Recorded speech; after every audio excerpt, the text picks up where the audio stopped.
좀 이렇게 시간이 안 가는지 정말 버스 안에서 고인 이불 속에서 고인 고인은 언제나 너에게 고인.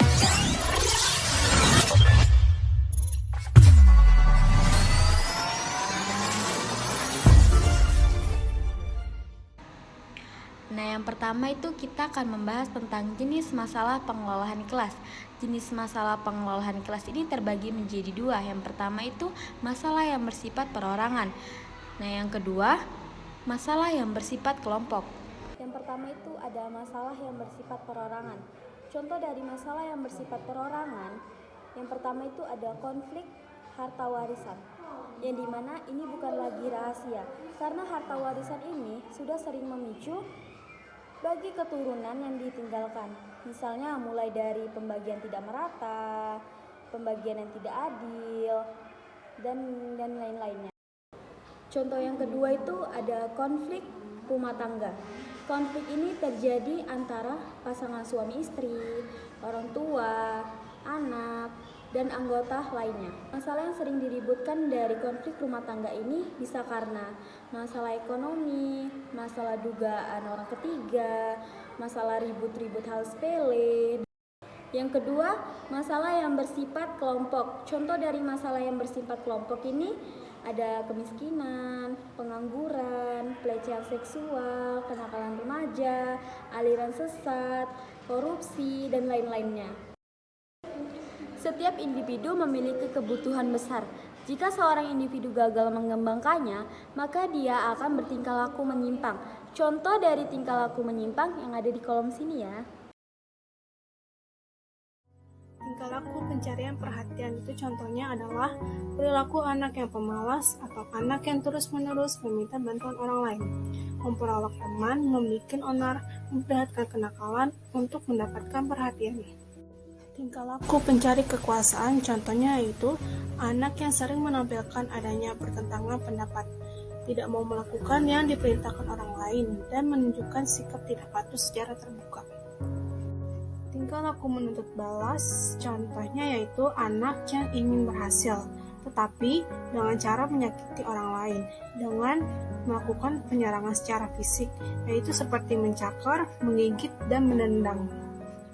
Tingkah laku memperhatikan ketidakmampuan contohnya yaitu anak yang merasa tidak mampu berusaha mencari sesuatu, menyerah terhadap tantangan, dan menganggap bahwa itu hanyalah kegagalan.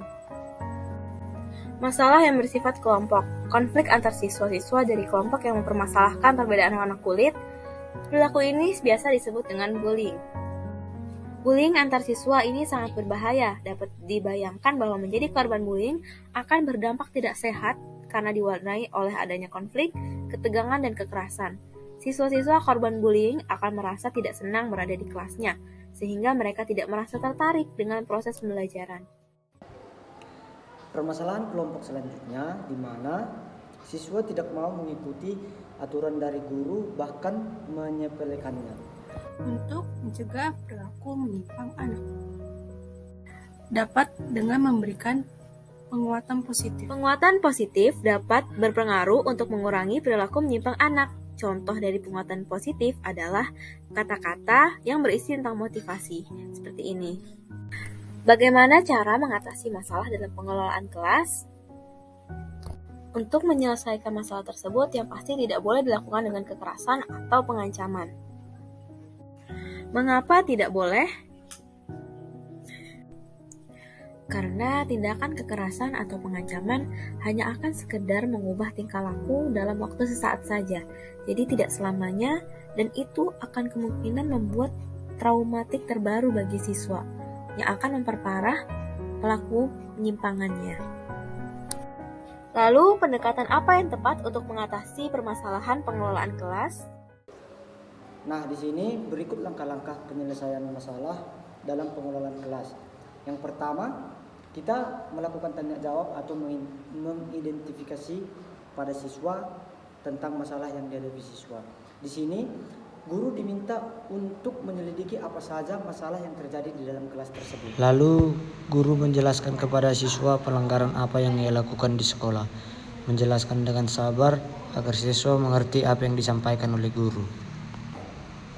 Ya, di sini langkah selanjutnya yang dilakukan oleh guru adalah membuat rencana bagaimana mengatasi permasalahan-permasalahan yang dihadapi oleh siswa tersebut. Pertemuan antara guru dan siswa harus mencapai pada pemecahan masalah sampai pada persetujuan kedua belah pihak. Setelah mencapai kesepakatan, guru hendaknya melakukan monitoring agar mengetahui siswa itu tidak akan mengulangi kesalahannya lagi.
Sepuluh tips menguasai pengelolaan kelas yang baik dan efektif. Penguasaan kelas mengacu pada kemampuan seorang guru dalam mengelola dan mengendalikan kelas dengan efektif. Ini melibatkan strategi, keterampilan, dan pengetahuan yang tepat untuk menciptakan lingkungan belajar yang positif, produktif, dan aman. Penguasaan kelas melibatkan kemampuan guru dalam menjaga disiplin, memfasilitasi pembelajaran, membangun hubungan yang baik dengan siswa, dan mengoptimalkan partisipasi siswa. Penguasaan kelas juga mencakup kemampuan guru dalam mengelola waktu dengan efisien, mengatur tugas-tugas dan aktivitas kelas, memberikan arahan yang jelas, memberikan umpan balik yang konstruktif, serta mengatasi konflik yang muncul dalam kelas. Guru yang memiliki penguasaan kelas yang baik dapat menciptakan lingkungan yang kondusif bagi pembelajaran, mempromosikan keterlibatan siswa, dan mengoptimalkan potensi belajar mereka. Penguasaan kelas bukan hanya tentang mengendalikan siswa secara ketat, tetapi juga melibatkan pendekatan yang berpusat pada siswa, memahami kebutuhan dan gaya belajar mereka, serta mendorong partisipasi aktif dan kolaboratif. Dengan memiliki penguasaan kelas yang baik, guru dapat mencapai tujuan pembelajaran, menciptakan pengalaman pembelajaran yang bermakna, dan memfasilitasi perkembangan holistik siswa dalam kelas. Berikut 10 tips untuk mencapai penguasaan yang baik dan efektif dalam mengelola kelas. Pertama, buat hubungan yang baik dengan siswa. Bangun hubungan yang positif dengan siswa Anda. Jadilah pendengar yang baik, tunjukkan minat pada kehidupan mereka, dan berikan dukungan yang diperlukan. Ini akan membantu menciptakan lingkungan kelas yang menyenangkan dan membangun kepercayaan. Kedua, tetapkan aturan dan harapan yang jelas. Sampaikan aturan kelas dengan tegas kepada siswa sejak awal. Pastikan mereka memahami apa yang diharapkan dari mereka dalam hal perilaku, kedisiplinan, dan kinerja akademik. Berikan penjelasan mengenai konsekuensi jika aturan tersebut dilanggar. Ketiga, gunakan strategi pengelolaan kelas yang efektif. Pilih strategi pengelolaan kelas yang sesuai dengan gaya mengajar dan kebutuhan siswa. Misalnya, penggunaan sinyal, isyarat yang jelas untuk memberikan petunjuk kepada siswa, menggunakan waktu dengan efisien, dan mengelola transisi antar aktivitas. Keempat, buat suasana pembelajaran yang menarik. Ciptakan suasana pembelajaran yang menarik dan berinteraksi dengan siswa secara aktif. Gunakan berbagai teknik mengajar seperti diskusi kelompok, proyek kolaboratif, atau permainan pendidikan untuk menjaga minat dan keterlibatan siswa. Kelima, berikan umpan balik yang konstruktif. Berikan umpan balik kepada siswa secara teratur. Fokus pada aspek-aspek positif dari kinerja mereka, berikan saran yang konstruktif untuk perbaikan. Jelas dan spesifik dalam umpan balik, dan dorong siswa untuk terus mengembangkan potensi mereka. Keenam, jadwalkan waktu untuk refleksi. Sisipkan waktu dalam jadwal Anda untuk merefleksikan praktik pengajaran Anda. Tinjau apa yang telah berhasil dan apa yang mungkin perlu ditingkatkan. Melakukan refleksi rutin akan membantu Anda terus mengembangkan keterampilan pengelolaan kelas. Ketujuh, bersikap adil dan konsisten. Bersikap adil dan konsisten dalam memperlakukan siswa. Terapkan aturan dan konsekuensi dengan cara yang sama untuk semua siswa. Hindari favoritisme dan berikan kesempatan yang setara bagi semua siswa untuk berpartisipasi dan berhasil. Kedelapan, libatkan orang tua atau wali siswa. Jalin kerjasama yang baik dengan orang tua atau wali siswa. Sampaikan informasi secara teratur mengenai perkembangan siswa dan cari dukungan mereka dalam mendukung pembelajaran di rumah. Kesembilan, terus berinovasi dan belajar. Tetaplah terbuka terhadap ide-ide baru dan teknik pembelajaran yang efektif. Ikuti pelatihan atau workshop yang relevan, baca buku dan artikel pendidikan, dan bergabung dengan komunitas guru untuk berbagi pengalaman dan sumber daya. Kesepuluh, jaga keseimbangan dan diri sendiri.